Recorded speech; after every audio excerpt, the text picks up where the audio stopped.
हरिः ॐ देवा वै यदादर्श्यं यज्ञानाहरन्तयोऽग्निष्टोमं य उक्त्यं योतिरात्रं ते सहैव सर्वे वाजपेयमपश्यन् ते अन्योन्यस्मै नातिष्ठन्ता अहमनेन यजा इति त्रे ब्रुवन् अजिमस्य धावामेति तस्मिन्नाजीमधावन् तं बृहस्पतिरुधयजयत् तेनायजत सस्वाराज्यमगच्छत् तमिन्द्रोऽब्रवीत् मामनेन याजयेति तेनेन्द्रमयाजत सोऽग्रं देवतानां पर्येत् अगच्छत् स्वराज्यम् अतिष्ठन्मास्मै ज्येष्ठाय य एवं विद्वान् वाजपेयेन यजते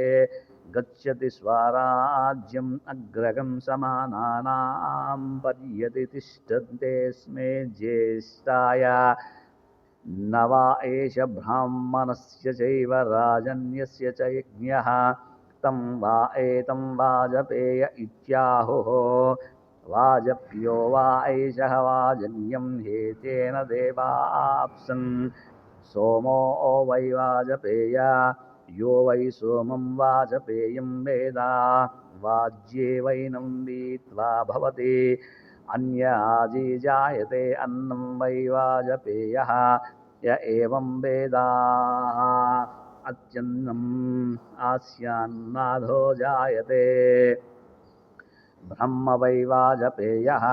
य एवं वेद अत्तिब्रह्मन्नान्नम् अस्य ब्रह्मा जायते वाग्वै वाजस्य प्रसवः य एवं वेद करोति वाचा वीर्यम् ऐनं वाचा गच्छति अपिवतीं वाचं वदति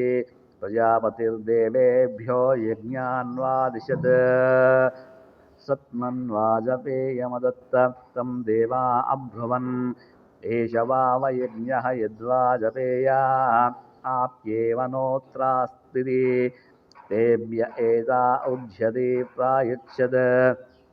तावा एता उज्झतयो व्याख्यायन्ते यज्ञस्य सर्वत्वाय देवतानामनिर्भागाय देवा वै ब्राह्मणस्यान्नस्यत् शमलमपाग्नः यद्ब्राह्मणश्शमलमासीत् सा गादानाराश्यगंस्यभवत् यदन्नस्य सा सुराः तस्माद्गाया तस्य मुक्तस्य च न प्रतिगृह्यं यत्प्रतिगृह्णीयात् शमलं प्रतिगृह्णीयात् सर्वा वा एतास्य वाचोऽवरुद्धाः यो वाजपेययाजी या पृथिव्यां याग्नो या रदन्तरे आन्तरिक्षे या वायौ या वामदेव्यायेः या दिवि आदित्ये या बृहस्पति याप्सु यौषधीषु या वनस्पतिषु तस्माद् वाजपेययाज्यात्पिजिनः सर्वायन्दवाचो वरुद्धाः दावामेति ज्येष्ठाय वेद ब्रह्मा जायते वाजपेयः सुरार्विजीवा ॐ देवा वै दन्तेर्गह्यैर्यज्ञस्य वावरुन्धे तदतिग्राह्यैरतिगृह्यावारुन्धतः तदतिग्राह्यानामतिग्राह्यत्वं यदतिग्राह्या गृह्यन्ते यदेवान्यैर्गृह्यैर्यज्ञस्य वावरुन्धे तदेव तैरतिगृह्यावरुन्धे पञ्चगृह्यन्ते पाङ्यो यज्ञः यावानेव यज्ञः तमस्त्वावरुन्धे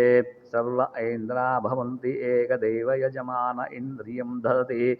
सप्तदश प्राजा प्रत्याग्रह गृह्यन्ते सप्तदशः प्रजापतिः प्रजापतेराप्यैकयर्चागृह्णाति एकदैव यजमाने वीर्यं ददाति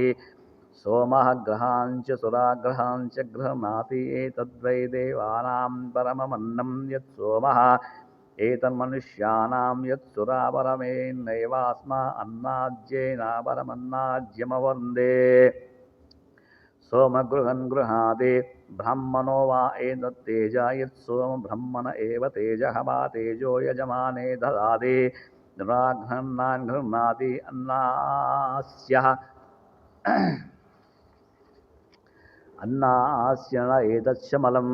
यत्सुरा अन्नस्येन शमलेन शमलं यजमानादवहन्ते सोमग्रहं च सुराग्रहाञ्च गृह्णाति पूर्वान् वै सोमः श्रीनुरा तन्मिथुनं मिथुनमेवास्य तद्यङ्गे करोति प्रजननाय आत्मानमेव सोमग्रह्ये नृणोति आयगं सुराग्रह्ये तस्माद् वाजपेययाज्यमस्मिन् लोके श्रियं सम्भवते वाजपेयाभिजतकं यस्यः पूर्वे सोमग्रहा गृह्यन्ते अपरेण ग्रह परोक्षकं सोमग्रहणान् ददायति